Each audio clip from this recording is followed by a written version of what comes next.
Good evening, ladies and gentlemen, and welcome to the 6:15 Primetime English News on Canal V International on this 30th of October, 2025. The headlines. Post-election violence, supposed social media organizer, that is the brain behind the atrocities in Yaoundé, is presently in the Gendarmerie Dragnet. In the West region, the Falaise bypass, now in a vulnerable situation, is begging for attention as a temporal passage have started developing cracks. And in post-electoral unrest is gradually returning, but it is giving way to consequences. This is being felt in Bamenda, Kribi, and Garwa, among others. That is the headlines for the 6:15 newscast.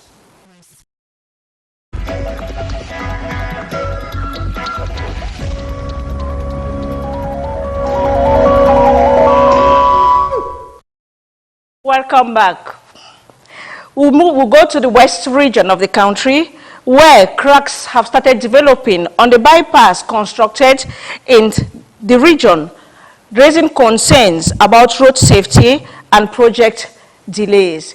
This was initially put in place to maintain the traffic flow while the main cliff passage under construction takes shape. However, the heavy rains typical of this period and slow progress have left the temporal road vulnerable, prompting urgent attention. Let's get the details in this report with Maureen D.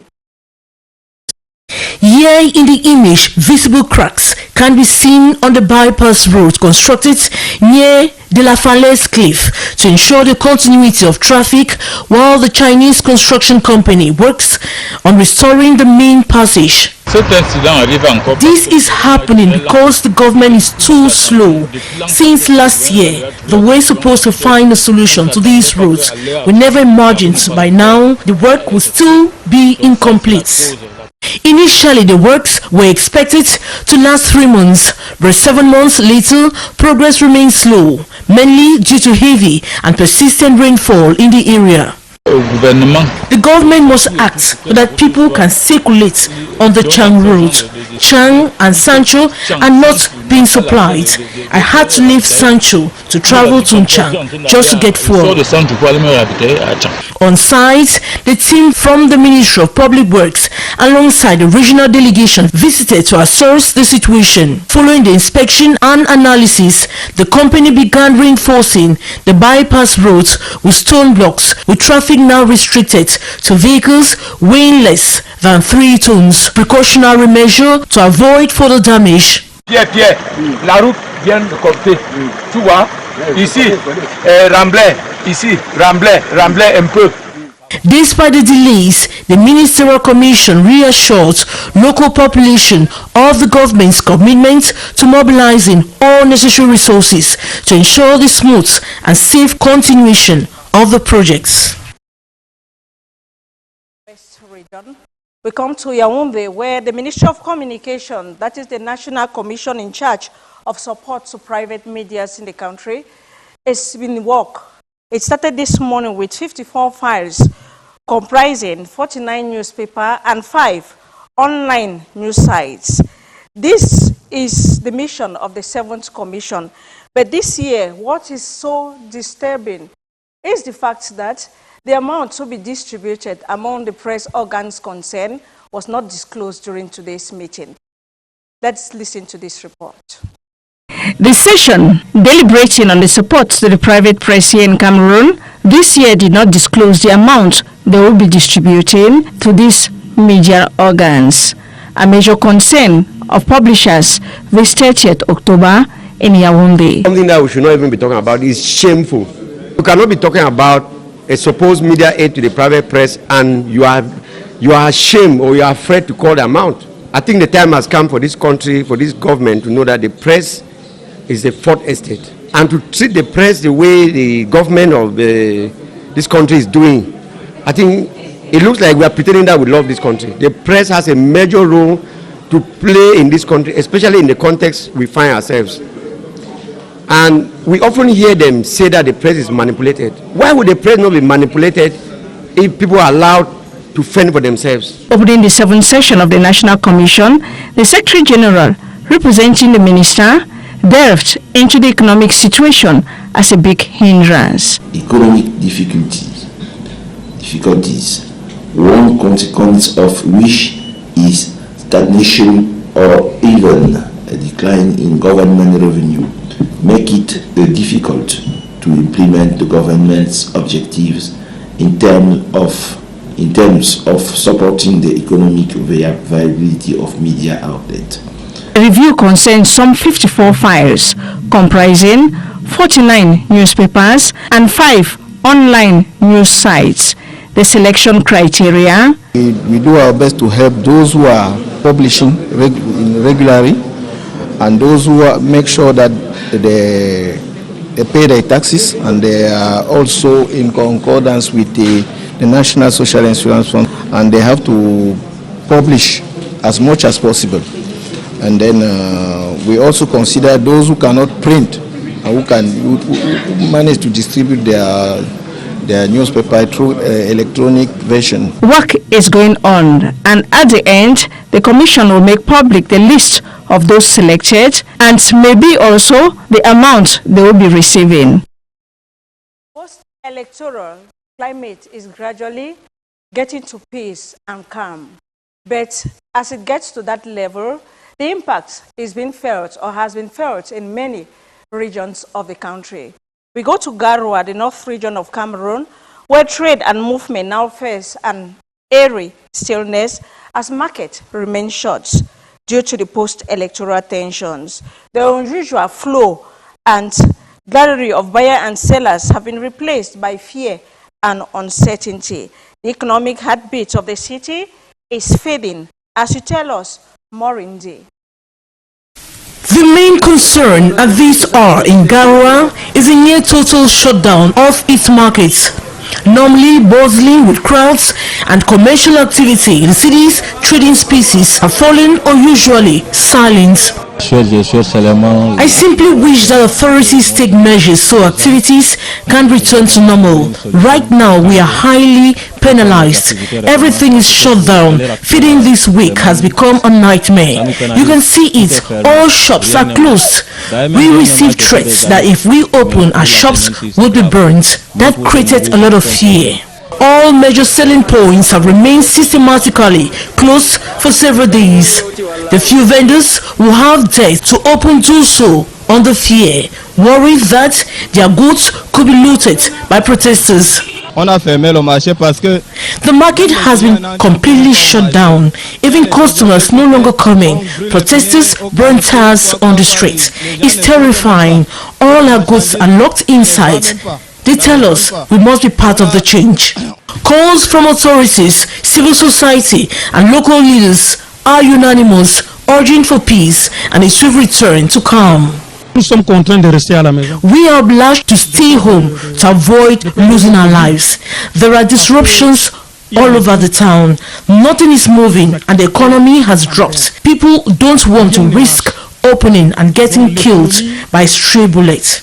The post-electoral crisis is severely impacting Garoua's local economy. Residents are struggling to access essential goods, creating an urgent need to restore daily life and economic activity in the city.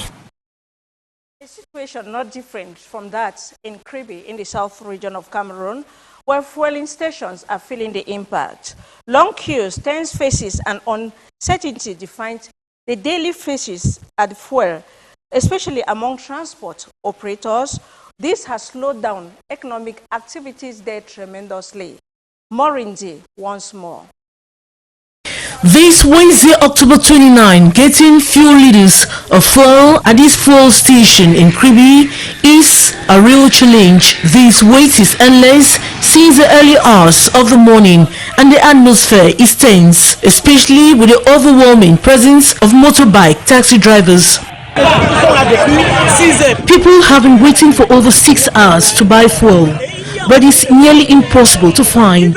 For many who rent motorbikes to earn a living and feed their families, the situation is becoming unbearable. The Despite disruptions in supply, fuel is still available in this station. That's not the case elsewhere in the city, where many pumps are shut down and roads appear deserted. I went to Tradex, no fuel. Now I am at Bokom, still nothing. They are not selling. I tried another station and they told me it's finished. My own option now is to pack my bike.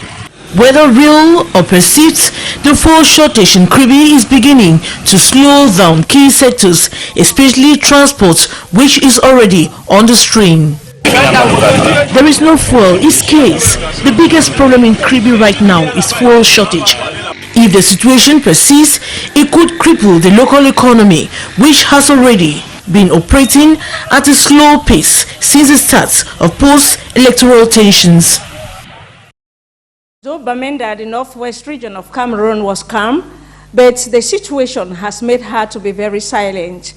This has begun with the ripple effects, that is, it covers fuel shortages, financial strain, and the growing uncertainty that tightens the grip to the ordinary citizens. This ordeal and the rest with Sherifa Saleh and our Northwest correspondent, Annie Collins. Civil unrest.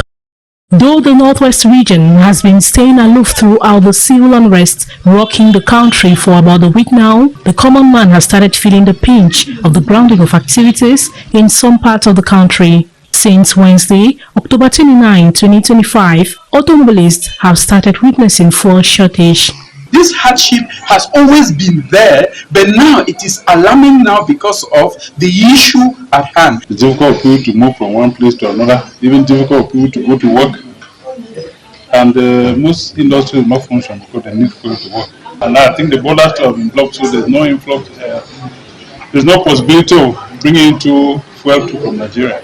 So we are blocked from all sides, from the borders and from our neighboring region. The people's wallets are already running dry after the 6 weeks lockdown prior to the presidential election and the close to 9-year-old socio-political crisis. Fuel is one of the commodities that help those who render transport services. So I think the passengers, they are really going to feel the pinch because those rendering these services will want to make enough profit so that they will cover up for the fuel that they are buying so expensive. There is automatically going to be price hike, and I pity the common man, us, that because it's going to be trickled down to us, and it's really going to affect the economy. Have been able to endure the economic hardship. They've been able to endure the killings. So therefore, they don't see the reason why they should move into another conflict. Family heads and housewives are already taking measures to ward off the advancing hardship should the uncertainty persist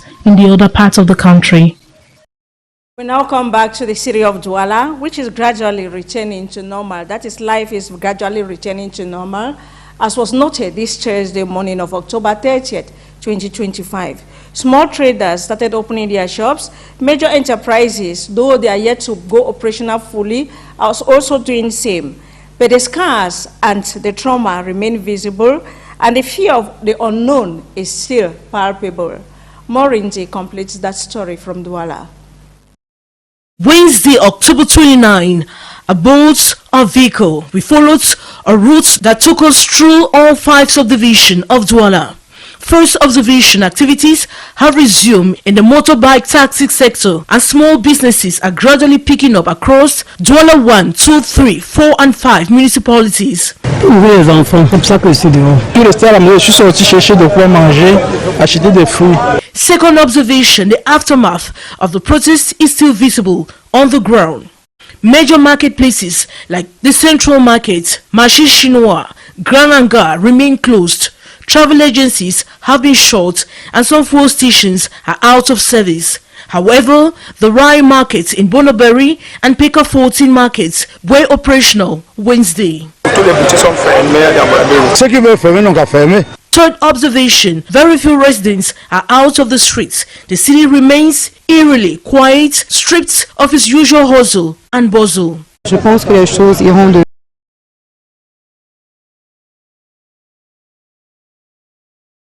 de The governor of the Littoral region visited various districts within the Vuri division, urging residents to resume their normal daily activities. From the Littoral region, we come back to the Central region. Here we are talking about a social media influencer who has been arrested by the National Gendarmerie for supposedly organizing acts of burning and destruction in the political capital of Cameroon. She was arrested in Bafoussam and presented to the press this morning in Yaoundé. Hi, Cynthia, with the details.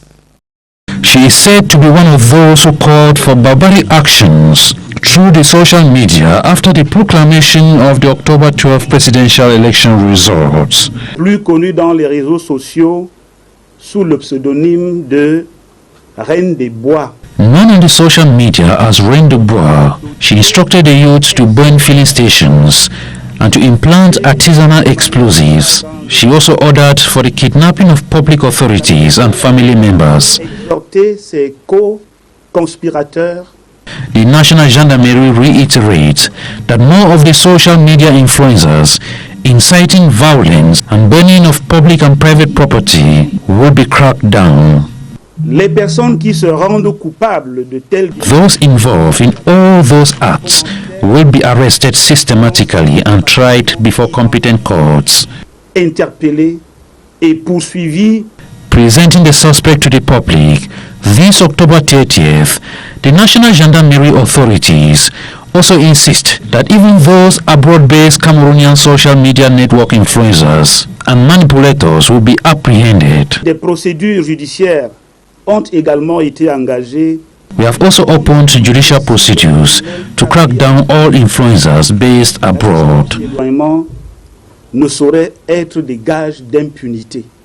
The supposed culprit remains in custody to answer for her crimes.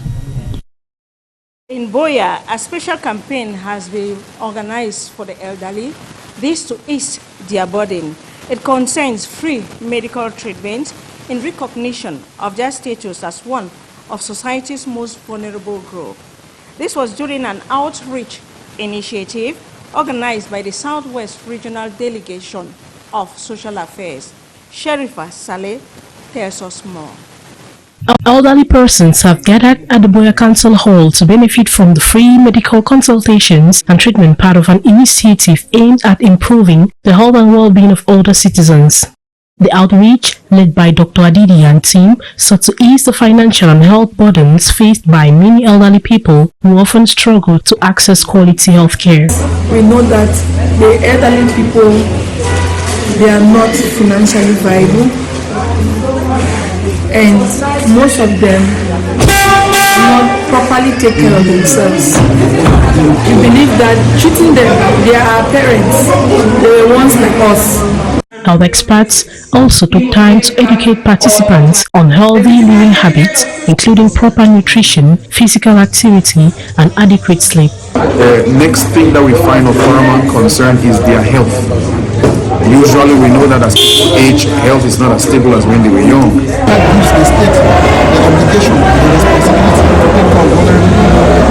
The gesture was warmly welcomed, with many beneficiaries expressing gratitude for the care and attention shown to them. They require to be given some consideration for the health services. The free medical service comes after the commemoration of the World Day of Older Persons, which was celebrated at the beginning of the October month.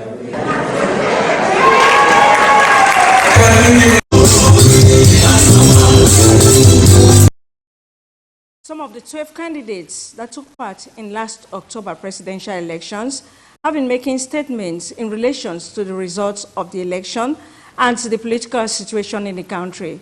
The latest is that of the candidate of the FDC party, Samuel Eram Iyodi, who addressed the population in an official statement October 11.